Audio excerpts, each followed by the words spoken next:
बिस्मिल्लाहिर्रहमानिर्रहीम। अस्सलाम वालेकुम नाज़रीन, आप यूट्यूब चैनल देख रहे हैं। मैं इमरान खान हूँ। कल इमरान खान साहब ने जो स्टेटमेंट दिया वो काफ़ी सख्त था। हत्ता कि पाकिस्तान तहरीक इंसाफ के बहुत सारे MNA सेनेटर्स उसके ऊपर बात नहीं कर पाए। इमरान खान साहब के पास क्योंकि कुछ और खोने के लिए ऐसा लगता है नहीं, ना उन्हें किसी कारोबार का ख़तरा है, ना उन्हें किसी जायदाद का ख़तरा है, अपनी जान का ख़तरा वो लेते नहीं हैं, पहले भी गोलियाँ खा चुके हैं। और इमरान खान ने अपनी सारी कश्तियाँ ऐसा लगता है जला दी। वो कोई भी बात कहने से घबराते नहीं हैं, कोई भी बात कहने से टलते नहीं हैं, कोई भी बात कहने से डरते नहीं हैं, झिझकते नहीं हैं। लेकिन उनकी पार्टी के अंदर जो लोग मौजूद हैं वो तमाम लोग उस तरह से बात कर नहीं पाते, और वो इमरान खान साहब के मौक़िफ़ को बाज़ औक़ात रिपीट भी नहीं कर पाते, क्योंकि वो बाज़ औक़ात बहुत हार्ड किस्म का स्टांस लेते हैं, बड़ा असूली किस्म का भी मौक़िफ़ उनका बाज़ औक़ात होता है। तो इमरान खान साहब ने जो कहा वो बाकी लोग तो नहीं कह पा रहे, लेकिन बहुत सारे लोग ये कह भी रहे हैं। पार्टी की अक्सरियत उसको उठा रही है, आवाम की अक्सरियत सोशल मीडिया के ऊपर उस पर बात कर रही है, जो उन्होंने मौक़िफ़ लिया पाकिस्तान के अंदर मौजूदा सूरत हाल में, और जो उन्होंने पॉइंट आउट किया शख्सियात को, और उसके बाद उन्होंने जो उसका हल पेश किया। लेकिन अब मामला ये है कि दूसरी जानिब से एक जवाब, क्योंकि बराह रास्त तो आता नहीं है, तो ये एस्टेब्लिशमेंट की जानिब से जवाब कामरान शाहिद साहब ने, जर्नलिस्ट हैं, उन्होंने एस्टेब्लिशमेंट का जवाब दिया है। कुछ लोग तो कहते हैं कि ही इज़ एस्टेब्लिशमेंट, लेकिन हिस्सा है यानी। लेकिन कामरान शाहिद साहब ने एस्टेब्लिशमेंट के बिहाफ के ऊपर जो जवाब लिखा उसमें कह रहे हैं कि जो एस्टेब्लिशमेंट के सोर्सेज हैं वो कुछ बातें कंफर्म कर रहे हैं। वो ये कह रहे हैं कि किसी किस्म की रिकन्सिलिएशन नहीं हो रही है। NRO का भी उन्होंने जिक्र किया कि ऐसा कुछ नहीं हो रहा, और इशारा जो है पाकिस्तान तहरीक इंसाफ की तरफ है कि उनके साथ किसी किस्म का नहीं हो रहा। दूसरा उन्होंने कहा जी इसमें कुछ डिमांड्स हैं, कुछ ऐसी चीज़ें हैं जो हो जाएं तो उसके बाद फिर मामला आगे बढ़ सकता है। अब वो जो चीज़ें हैं जिनके बारे में कामरान शाहिद साहब ने अपनी ट्वीट में इशारा किया, एक तो ये कि ज़िम्मेदारी कबूल की जाए, मज़म्मत की जाए 9 मई की स्पेशली, और फिर ये यकीन दहानी भी करवाई जाए कि आइंदा कभी भी इस तरह का कोई सूरत हाल नहीं बनेगी या ऐसी कोई भी चीज़ नहीं की जाएगी। अब ये एक तो कामरान शाहिद साहब कह रहे हैं, इस पर रिएक्शन बड़ा खौफनाक आ रहा है लोगों का। लोग ये कह रहे हैं कि 10-10 महीने से लोग जेलों में हैं, 11-11 महीने से लोग जेलों में हैं, और जो लोग छूट रहे हैं वो बेगुनाह साबित हो रहे हैं कि वो इस गुनाह के अंदर शामिल भी नहीं थे। अदम शवाहिद की बिना पर लोग जो हैं वो बरी हो रहे हैं, या वो लोग जो है वो उनकी सज़ा ख़त्म हो रही है, या उनको ज़मानतें मिल रही हैं। तो ऐसी सूरत हाल में अब 11 महीने के बाद ऐसा क्या हो गया कि जो है वो आम माफ़ी दी जाएगी और उसके ऊपर एक नई सिचुएशन क्रिएट की जाए। लोगों का इसके ऊपर रद्द-ए-अमल आ रहा है। लोग जो कहना चाहते हैं वो कहने में आज़ाद हैं, लेकिन कुछ सहाफ़ी भी अब ऐसी बातें कर रहे हैं कि इमरान खान साहब को माफ़ी मांग लेनी चाहिए, इमरान खान साहब को जो है वो मज़म्मत कर देनी चाहिए और यकीन दहानी करवानी चाहिए। सहाफ़ी ऐसी बातें कर रहे हैं। ये जो बातें लोग कर रहे हैं, पाकिस्तान तहरीक इंसाफ का क्राउड या सोशल मीडिया के ऊपर इनको अच्छी नज़र से नहीं देखा जा रहा। इमरान खान साहब बात करने के लिए तो तैयार हैं, लेकिन मौक़िफ़ बदलने के लिए तैयार नहीं है। ये है मेन चीज़। और इमरान खान साहब का मौक़िफ़ जो है वो एक बात तो बड़ी बात है, वो कहते हैं लोगों ने 8 फरवरी को वोट दिया है, वो उनका मैंडेट है, सबसे पहले उसका एहतराम किया जाए। जो सबसे बड़ा काम है इस मुल्क में जो हुआ वो 8 फरवरी को हुआ।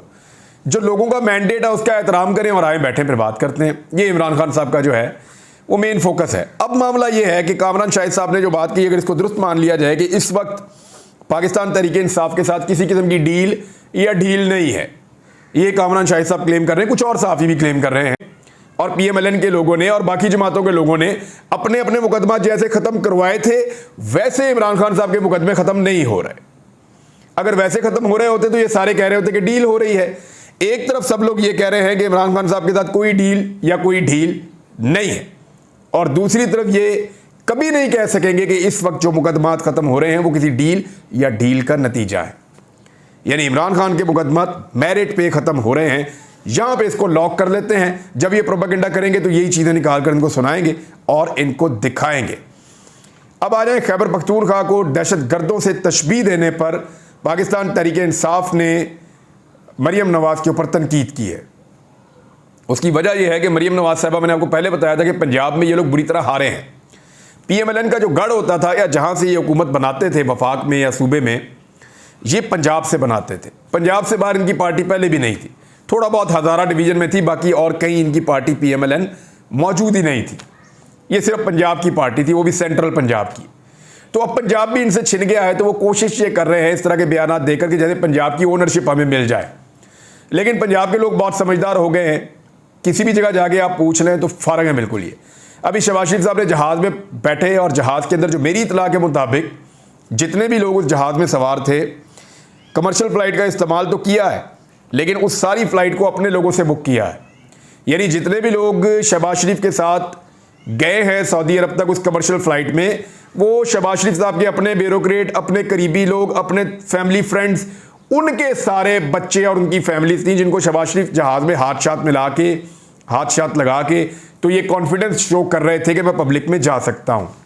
मेरी गुजारिश है कि लाहौर शहबाज शरीफ साहब का गढ़ है, उनके बकौल इचरा बाजार का चक्कर लगा लें जरा, जाके लोगों को मिलने, दुकानदारों को। इस्लामपुरा बाजार का चक्कर लगा लें, जहां से नवाज शरीफ साहब हमेशा इलेक्शन लड़ते हैं, जरा मिलने जाके लोगों को हाथ मिलाए, लोगों से जरा उनकी बातचीत सुने, कहीं पे भी निकल जाए सड़क के ऊपर और निकल के बात कर लें, तब पता चलेगा पब्लिक में गए या नहीं गए। एक जहाज में अपने मनपसंद लोगों को भर के उनके साथ सलाम दुआ लेना ये कोई बहुत बड़ी बात नहीं है। मरियम नवाज साहिबा ने जो ये खैबर पख्तूनख्वा के बारे में बातें की हैं, उसके ऊपर जो रिएक्शन आया तहरीक इंसाफ का, वो मैं आपको बता देता हूं। वज़ीर आला पंजाब मरियम नवाज की जानिब से सूबा खैबर पख्तूनख्वा को दहशतगर्दों और स्मगलरों से तशबीह देने पर पाकिस्तान तहरीक इंसाफ के रहनुमाओं ने तनकीद का निशाना बनाते हुए कहा कि पीडीएम दहशतगर्दी में इजाफे की जिम्मेदार है। अब इस वक्त एक खबर जारी करवाई गई है, बहुत ज़्यादा डिमांड के ऊपर यह खबर आई है, और खबर यह जारी करवाई गई कि इमरान खान साहब को अडियाला जेल में सहूलियात क्या मुयस्सर हैं। देखें, जो इमरान खान साहब को अडियाला जेल में सहूलियात मुयस्सर है ना, ये मरियम नवाज और नवाज शरीफ को मिलने वाली सहूलियात के सामने अशरे अशीर भी नहीं है। मैं आपको जिम्मेदारी से कह रहा हूँ कि नवाज शरीफ को और मरियम नवाज को जेलों के अंदर जो सहूलियात मुयस्सर थीं, मुलाकातों के हवाले से, खाने पीने के हवाले से और रहन सहन के हवाले से और प्रोटोकॉल्स के हवाले से, उन सहूलियात का 10% भी इमरान खान साहब को जेल में मुयस्सर नहीं है। मैं ज़िम्मेदारी के साथ आपको कह रहा हूँ। लेकिन कभी आपने सुना कि नवाज शरीफ साहब के बारे में सारी तफसीलात शाया की गई हों मीडिया पे कि नवाज शरीफ को क्या क्या मुयस्सर है? लेकिन इमरान खान साहब के बारे में तफसीलात शाया करवाई गई हैं कि इमरान खान साहब को इतना खाना मिलता है, इमरान खान साहब को ऐसी जगह पे रखा हुआ है, वो इतनी सी जगह के ऊपर वॉक कर सकते हैं, और उनको किचन से खाना किस तरह पका के दिया जाता है, उसके ऊपर खर्चा कितना आता है, इमरान खान साहब की सिक्योरिटी के पेश नज़र जेल के आसपास की सिक्योरिटी कैसी रखी गई है, और उस सिक्योरिटी के ऊपर क्या खर्चा आता है, और कौन कौन सी फोर्सेज वहाँ पे काम कर रही हैं। यानी इस तरह की खबरें जो हैं वो तभी दी जाती हैं जब किसी आदमी को बदनाम करना मकसद हो। लेकिन इमरान खान को बदनाम करने की आज तक जितनी कोशिशें की गई हैं वो सारी अब तक तो नाकाम हुई हैं। यानी इज़्ज़त और ज़िल्लत तो मेरे अल्लाह रब्बुल इज़्ज़त के हाथ में है ना, इंसान तो ये कर नहीं सकता। अगर इंसान कर सकता तो जो ताकतवर लोग हैं इस मुल्क में वो सबसे ज़्यादा इज़्ज़तदार होते, जो पैसे वाले लोग हैं इस मुल्क में वो सबसे ज़्यादा इज़्ज़तदार होते, लेकिन ऐसा नहीं है। इस वक्त एक बड़ा अहम इशू हमारे दरवाजे पर खड़ा है, और यानी दो बहुत बड़े इशूज़ हैं। उनमें से एक तो ये है कि इक़्तिसादी तरक्की में जो मईशत को बहुत नुकसान हुआ है, और वो नुकसान क्यों हुआ है ये एक रिपोर्ट है, मैं आपके साथ शेयर कर देता हूँ। ये स्टेट बैंक ऑफ पाकिस्तान के ताज़ा आदाद शुमार हैं, उनसे बैंकों के अंदर पैसा जो है वो कम आ रहा है और एक गैर यकीनी सूरत हाल जो है वो पैदा हो गई है। यानी माली साल 2023 की इसी मुद्दत में ये रकम जो है वो 264 अरब रुपए थी, और अभी जो है वो 35 अरब रुपए है। कहाँ 35 अरब और कहाँ 264 अरब। और 2022 में जब इमरान खान साहब की हुकूमत थी तो तब ये फिगर क्या था, 330 अरब। जब उनकी हुकूमत ये ख़त्म हुई इसी मुद्दत में इमरान खान साहब का 330 अरब था। जब पीडीएम की हुकूमत आई तो तब जो है वो ये था 264 अरब, निगरान हुकूमत और पीडीएम, और अब इस वक्त जो है ये 35 अरब रुपए तक पहुंच गया है।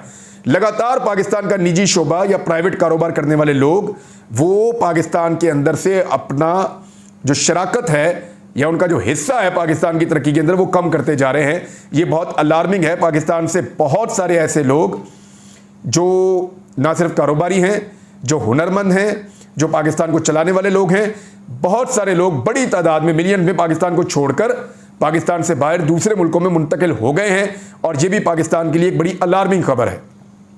एक बड़ी खबर जो बड़ी मुसीबत आने वाले दिनों में बन जाएगी वो ये है कि गंदम की इमदादी कीमत जो है वो बहुत कम रखी है मौजूदा हुकूमत ने। उसकी वजह यह है कि चीज़ें बहुत महंगी हैं।